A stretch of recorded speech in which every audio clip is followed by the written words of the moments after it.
ശോഭാസ് വ്ലോഗിലേക്ക് എല്ലാവർക്കും സ്വാഗതം. ഇന്ന് നമ്മൾ കാണാൻ പോകുന്നത് അഗ്ലോണിമ വെറൈറ്റികളെ കുറിച്ചാണ്. ഇത് ഒത്തിരി വെറൈറ്റികളുണ്ട്. 60-70 തരം വെറൈറ്റികൾ അഗ്ലോണിമയിൽ തന്നെ ഉണ്ട്. ഇത് എൻ്റെ അടുത്ത് 25 വെറൈറ്റി ഉണ്ട്.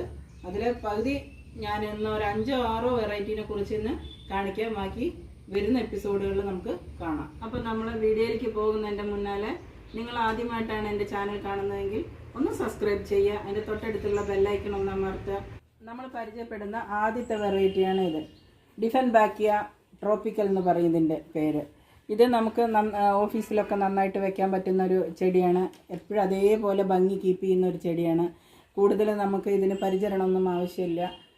പിന്നെ ഇത് കോർട്ട്യാർഡിൽ വെക്കാം, നമുക്ക് സിറ്റ് ഔട്ടിൽ വെക്കാം, വർക്ക് ഏരിയയിൽ എവിടെ വേണമെന്നുണ്ടെങ്കിലും വെക്കാൻ പറ്റുന്ന ഏറ്റവും നല്ലൊരു അഗ്ലോണിമ ഏതാണെന്ന് ചോദിച്ചാൽ ഞാൻ ഇതാണെന്നേ പറയുള്ളൂ. അത്രയും നല്ല ചെടിയാണ്. നമുക്ക് കെയറിങ് ഒന്നും അധികം കൊടുക്കണ്ട. നന്നായി വളരുകയും ചെയ്യും. കാണാനും നല്ല ഭംഗിയാണ്. കണ്ടോ, അതിൻ്റെ ലീഫ് നിൽക്കുന്നത് കണ്ടോ, എന്തൊരു ഭംഗിയാണ് കാണാൻ. പിന്നെ ഇതിൻ്റെ പരിചരണം എന്ന് വെച്ച് കഴിഞ്ഞാൽ ഞാൻ ചെയ്യുന്നത് ഒരു 15 ദിവസം കൂടുമ്പോൾ ചാണകത്തിൻ്റെ സ്ലറി അധികം വെള്ളമില്ലാതെ 1:1 ഞാൻ ഒരു കപ്പ് ഇതിൻ്റെ ചുവട്ടിൽ ഒഴിച്ചു കൊടുക്കും. ആഴ്ചയിൽ ഒരിക്കൽ അല്ലെങ്കിൽ 15 ദിവസം കൂടുമ്പോൾ മാത്രമേ ഞാൻ ഇത് ചെയ്യാറുള്ളൂ. അതിന് വേറെ പ്രത്യേകിച്ച് വളങ്ങളൊന്നും ചേർക്കാറില്ല. ഇതിന് നമ്മളൊന്നും ഫെർട്ടിലൈസർ കൊടുത്തിട്ടില്ലെങ്കിലും ഇവൻ നന്നായി വളരുന്ന ഒരു ചെടിയാണ്. നമുക്ക് അടുത്തൊരു വെറൈറ്റീനെ പരിചയപ്പെടാം. ഇതാണ് സെക്കൻഡ് വൺ വെറൈറ്റി. ഇത് ഡിഫൻബാക്കിയ ബ്രില്യൻ്റ് എന്ന് പറയുന്ന ഒരു ചെടിയാണ്. അഗ്ലോണിമ എന്ന് പറയുന്ന ചെടികളെല്ലാം തന്നെ ഡിഫൻബാക്കിയയിൽ പെടുന്ന അതിൻ്റെ സ്പീഷീസാണ്. അപ്പോൾ ഇതിൻ്റെ ലീഫിൽ കണ്ടോ, ഒരു സിൽവർ ഗ്രീൻ ലീഫ്, അതിൽ വന്നിട്ട് ഒരു സിൽവർ കണ്ടോ, സിൽവർ ലൈൻ അങ്ങോട്ടും ഇങ്ങോട്ടും പോയിട്ട് നല്ല ഭംഗിയാണ് കാണാൻ. ഇതും നമുക്ക് ഇതേപോലെ വയ്ക്കാൻ പറ്റുന്ന ഒരു ചെടി തന്നെയാണ്. കോർട്ട്യാർഡിൽ, സിറ്റ് ഔട്ടിൽ, ബാൽക്കണിയിൽ എവിടെ വേണമെന്നുണ്ടെങ്കിലും നിങ്ങൾക്ക് ഇൻഡോറായിട്ട് നന്നായിട്ട് യൂസ് ചെയ്യാൻ പറ്റുന്ന ഒരു ചെടിയാണ്. ഇതിനും അധികം കെയറൊന്നുമില്ല. ഒരു 15 ദിവസം 10 ദിവസം കൂടുന്ന സമയത്ത് നിങ്ങളുടെ കയ്യിൽ കിട്ടുന്ന ഏത് ഫെർട്ടിലൈസറാണോ അതൊന്ന് കൊടുക്കുക. ഞാൻ ചാണകത്തിൻ്റെ സ്ലറിയാണ് ഇവിടെ കൊടുക്കുന്നത്. അത് ഒഴിച്ച് കൊടുക്കും. കാര്യമായിട്ട് കെയറിങ് ഒന്നും വേണ്ടാത്തൊരു ചെടി തന്നെയാണ്. എന്നാലും കാണാൻ നല്ല ഭംഗി ഉള്ള ഒരു ചെടിയും ആണിത്. അപ്പോൾ ഇനി നമുക്ക് മൂന്നാമത്തെ ചെടിയെ പരിചയപ്പെടാം. ഇതാണ് മൂന്നാമത്തെ ചെടിയായിട്ട് ഞാൻ പറയുന്നത് അഗ്ലോണിമ വെൽവെറ്റ്. വെൽവെറ്റ് പോലെ ലീഫ് തോന്നും, കണ്ടോ, നമുക്ക് ദൂരത്തുനിന്ന് നോക്കി കാണുമ്പോൾ ഒരു വെൽവെറ്റിൻ്റെ ലുക്കായിട്ട് തോന്നും. കാണാൻ നല്ല ഭംഗിയാണ്. ഇതിൻ്റെ ഇല കണ്ടോ, ഒരു സിൽവർ സൈഡ് കൂടെ പോയി കിളിപ്പച്ച വന്ന് അതിൻ്റെ സെൻറ്റർ കൂടെ വൈറ്റ് വന്ന് കാണാൻ നല്ല ഭംഗിയുള്ളൊരു ചെടിയാണ്. ഇതിൻ്റെ ലീഫ് തന്നെ ആദ്യം വരുന്ന ലീഫ് വരുമ്പോൾ ഇതായിരിക്കും, കണ്ടോ.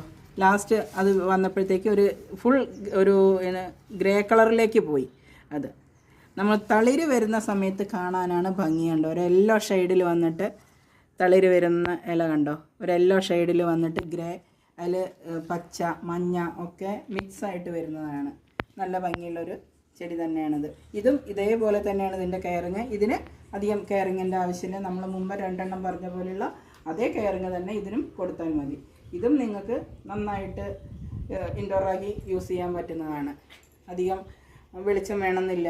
അങ്ങനെ ഒരു സ്ഥലത്ത് വെച്ചാലും ഈ ചെടി നന്നായിട്ട് വളരുന്നതാണ്. അടുത്ത അഗ്ലോണിമയിലേക്ക് പോകാം. ഇതാണ് അഗ്ലോണിമ സ്നോ. കണ്ടോ, സ്നോ വിതറിയിട്ട പോലൊരു കിടക്കുന്നത് കണ്ടോ ലീഫിൽ. അതുകൊണ്ടാണ് ഇതിനെ സ്നോ എന്ന് പറയുന്നത്, അഗ്ലോണിമ സ്നോ എന്ന് പറയുന്നത്. ഇതും കാണാൻ നല്ല ഭംഗിയുള്ളതാണ്. ഇതിനും കെയർ ഏകദേശം അതുപോലെ തന്നെയാണ്. നല്ലൊരു ഭംഗി, നല്ലൊരു ചന്തവും ഒക്കെ ഉള്ള ചെടിയാണ്. ഞാനിത് വെളിയിൽ വെച്ചിരുന്ന ചെടിയാണ്. ഇത് ഉള്ളിൽ വെച്ച് കഴിഞ്ഞാൽ ഇതിൻ്റെ സ്പോട്ടുകളൊക്കെ, ഈ വൈറ്റ് സ്പോട്ടുകളൊക്കെ നന്നായിട്ട് ഈ ഗ്രീനിൽ തെളിഞ്ഞ് നമുക്ക് കാണാൻ സാധിക്കും. ഇത് കണ്ടോ, തെളിഞ്ഞ് കാണുന്ന അതേപോലെ നമുക്ക് തെളിഞ്ഞ് കാണാൻ പറ്റും. ഉള്ളിലാണ് ഈ ചെടി ഇരിക്കുന്നതെങ്കിൽ. ഞാൻ ഇത് വെളിയിൽ വെച്ചതും കൊണ്ടാണ് ഇതത്ര കാണുന്നില്ല. നമുക്ക് അടുത്ത അഗ്ലോണിമ കാണാം. ഇതാണ് വൈറ്റ് അഗ്ലോണിമ മറൈൻ എന്നും പറയും നമ്മളിതിന്. മൊത്തം വൈറ്റ് ലീഫാണ് ഇതിൻ്റെ. അതിൻ്റെ സൈഡിൽ കൂടെ വന്നിട്ട് ഒരു ഡാർക്ക് പച്ച കളറുള്ള ഒരു ബോർഡറാണ് ഇതിന് വന്നിരിക്കുന്നത്. അത് നന്നായിട്ട് വളരുന്ന ഒരു ചെടി തന്നെയാണ്.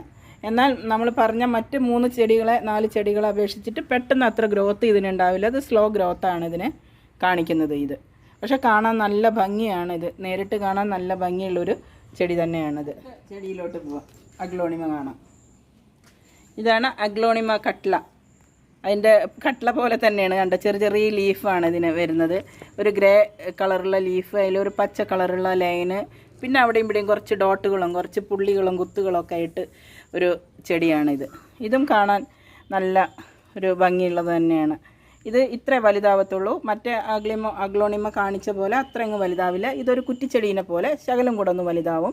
നിറയെ ബുഷിയായിട്ട് വരുന്ന ഒരു അഗ്ലോണിമയാണ് ഇത്. ഇതിൻ്റെ അഗ്ലോണിമ വർഗ്ഗത്തിൽപ്പെട്ടതിനെല്ലാം ഞാൻ പരിപാലിക്കുന്നത് ഞാൻ മുന്നേ പറഞ്ഞ പോലെ തന്നെയാണ് എല്ലാം ചെയ്യുന്നത്. അപ്പോൾ ഇന്ന് നമ്മൾ ഒരു 6 വെറൈറ്റിയാണ് പരിചയപ്പെട്ടത്. അതിൻ്റെ ഫെർട്ടിലൈസറും അതിൻ്റെ കാര്യങ്ങളും. ഇനി ഒരു കാര്യം ഞാൻ നിങ്ങളോട് പറഞ്ഞിട്ടില്ല. ഇതിൻ്റെ പോട്ടിംഗ് മിക്സ് എങ്ങനെയാണ് നമ്മൾ കൊടുക്കുന്നത് എന്നുള്ളത് ഞാൻ പറഞ്ഞിട്ടില്ല. 1:1:1 ഞാൻ ഇതെല്ലാം മിക്സ് ചെയ്ത് വെച്ചിരിക്കുന്നത്. അതായത് ഒരു ചട്ടി ചാണകപ്പൊടി, ഒരു ചട്ടി മണ്ണ്, ഒരു ചട്ടി ചകിരി കമ്പോസ്റ്റ്, ഒരു പിടി വേപ്പ് പിണ്ണാക്ക്, ഇതും കൂടെ മിക്സ് ചെയ്തിട്ട് ഞാനൊരു 10 ദിവസം അവിടെ ഇടും. അതിൻ്റെ ശേഷം ഞാൻ ഈ പോട്ടിലേക്ക് നിറച്ച് അതിലാണ് ഞാൻ നടുന്നത്. പിന്നീട് ഞാൻ ഒരു ഫെർട്ടിലൈസറും ഇതിന് കൊടുക്കാറില്ല. ആഴ്ചയിലോ അല്ലെങ്കിൽ 10 ദിവസമോ 15 ദിവസമോ കൂടുമ്പോൾ ചാണകത്തിൻ്റെ സ്ലറി മാത്രമേ ഞാൻ ഇതിന് ഒഴിച്ചു കൊടുക്കാറുള്ളൂ. അപ്പോൾ ഇന്ന് നമ്മൾ ഒരു 6 തരം വെറൈറ്റി അഗ്ലോണിമേനെ കുറിച്ചിട്ടാണ് ഞാൻ പരിചയപ്പെടുത്തിയത്. ഇനി ബാക്കി വരുന്ന അടുത്ത എപ്പിസോഡിൽ ഞാൻ ബാക്കിയുള്ള അഗ്ലോണിമേനെ കുറിച്ചെല്ലാം പറഞ്ഞു തരാം. അതിൻ്റെ കെയറിങ് വ്യത്യാസമാണ് ഇനി വരാൻ പോകുന്നത്. ഇതേപോലെ പെട്ടെന്ന് വളരുന്നത് അല്ല, അത് കുറച്ചൊരു ബുഷിയായിട്ട് നിൽക്കുന്നതും അവർക്ക് ഗ്രോത്ത് കുറവാണ് സാധാരണ കാണിക്കുന്നത്. അപ്പോൾ ഇനി അതിനെ കുറിച്ചിട്ടാണ് അടുത്ത വരുന്ന വീഡിയോകൾ. അതിൻ്റെ ഫെർട്ടിലൈസറും അതിൻ്റെ പോട്ടിംഗ് മിക്സും എല്ലാമാണ് ഞാൻ നിങ്ങൾക്ക് പറഞ്ഞു തരാൻ പോകുന്നത്. അപ്പോൾ ഞാൻ ഇനി മറ്റ് ചെടികളുമായിട്ട് അഗ്ലോണിമയുടെ മറ്റ് വെറൈറ്റീസുമായി അടുത്തൊരു എപ്പിസോഡിൽ കാണാം. അതുവരേക്കും എല്ലാവർക്കും നന്ദി, നമസ്കാരം.